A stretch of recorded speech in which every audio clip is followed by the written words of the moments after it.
Senhor presidente, ministro Ricardo Lewandowski, senhora presidente Dilma Rousseff, senhoras, senhores colegas, a todos que nos acompanham pelos diversos veículos de comunicação. Senhora presidente, Vossa Excelência está aqui apresentando legitimamente sua defesa, expondo sua versão sobre os crimes de responsabilidades que lhes são imputados, enfim, defendendo o seu mandato. Tais crimes, que são objeto do presente processo de impeachment, geraram, é verdade, amplas e diretas consequências na vida dos brasileiros e colocou o país numa das piores crises, não só econômica, mas também fiscal de toda a nossa história. Desde o início, tudo está sendo conduzido dentro da mais absoluta normalidade constitucional e democrática. Veja, Vossa Excelência, que, neste momento, aqui neste plenário, o chefe de cada um dos três poderes da República, o Executivo, o Legislativo e o Judiciário, que preside a sessão.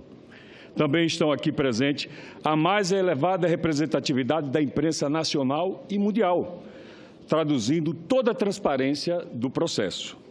Entretanto, o fato é que, lamentavelmente, seu governo não foi caracterizado pelo diálogo. Todos sabemos que essa relação saudável faz-se com diálogo e respeito, e Vossa Excelência não apenas distanciou-se do Congresso Nacional, mas também desrespeitou quando infringiu o artigo 85 da nossa Constituição, atentando contra a lei orçamentária ao editar os decretos suplementares sem a devida autorização do Congresso Nacional.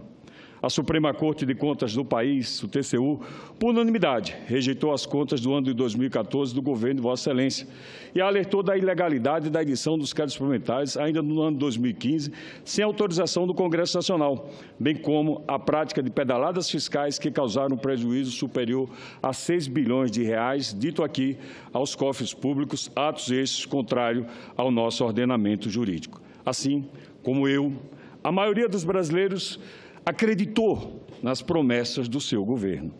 Mais do que vimos durante essa gestão, foram inúmeros casos de corrupção no país, que corroeu o patrimônio de dezenas de empresas nacionais, um aumento do desemprego com agravamento dos problemas das famílias brasileiras, uma queda vertiginosa da nossa atividade industrial, um constante aumento da inflação e uma desordem das finanças públicas e digo à senhora, fiquei muito decepcionado, com consequências estruturais com graves danos aos diversos setores da nossa economia nacional.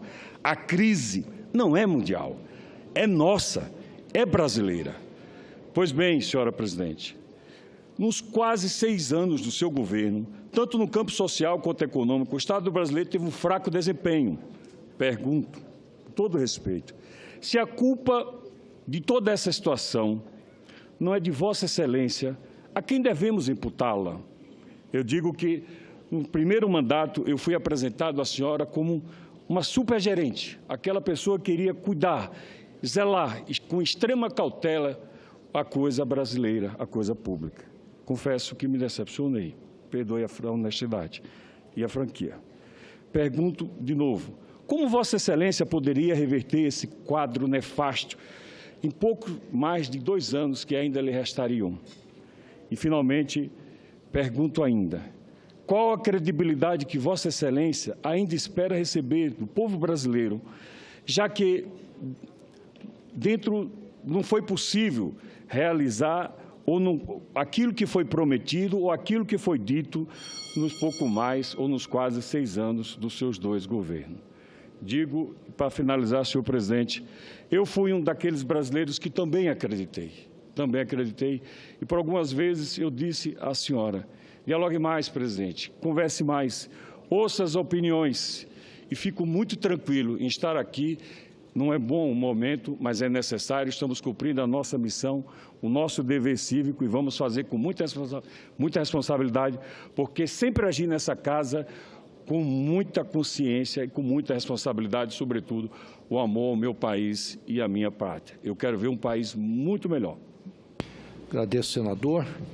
Devolvo a palavra à senhora presidente da República. Senador Eduardo Amorim, prazer responder às suas questões. Senador, eu já acho que fui exaustivo aqui, explicando por que eu não considero crime de responsabilidade os 3 decretos e o Plano Safra. Primeiro, senador, porque eles estão aprovados, principalmente os 3 decretos, está aprovado na Constituição, que estabelece que lei do Congresso vai estabelecer os casos em que é possível abrir decretos de crédito suplementar e assim o faz o artigo 4º da LOA que o senhor aprovou, estabelecendo que é possível abrir.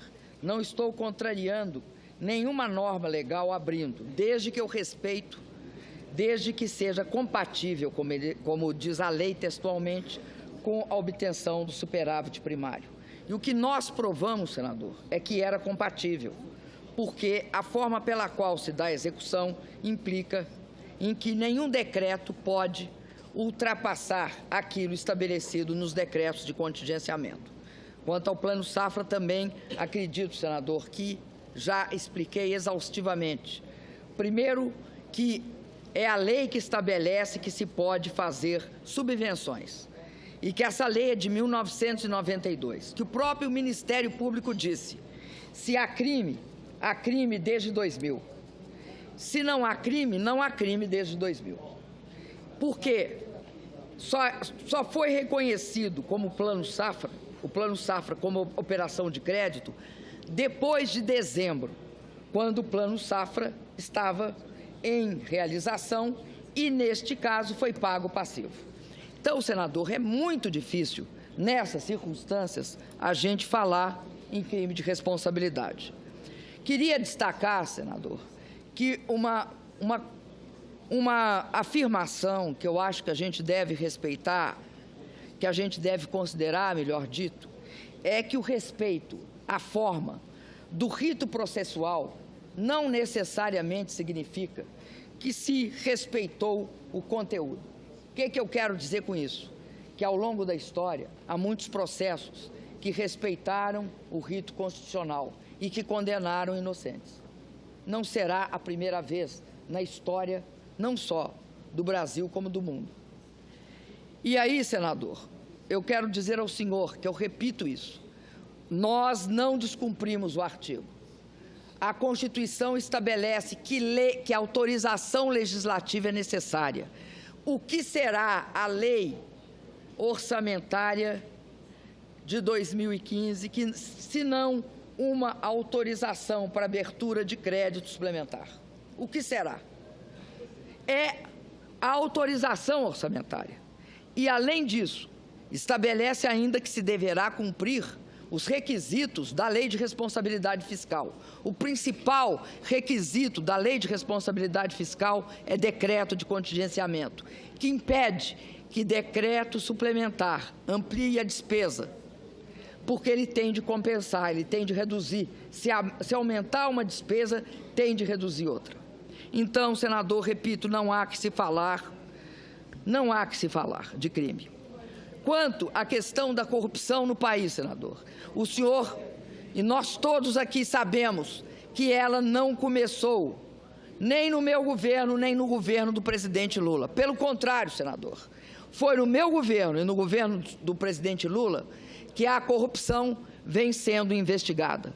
Quero dizer ao senhor que, no Brasil, nós temos instrumentos para combater a corrupção.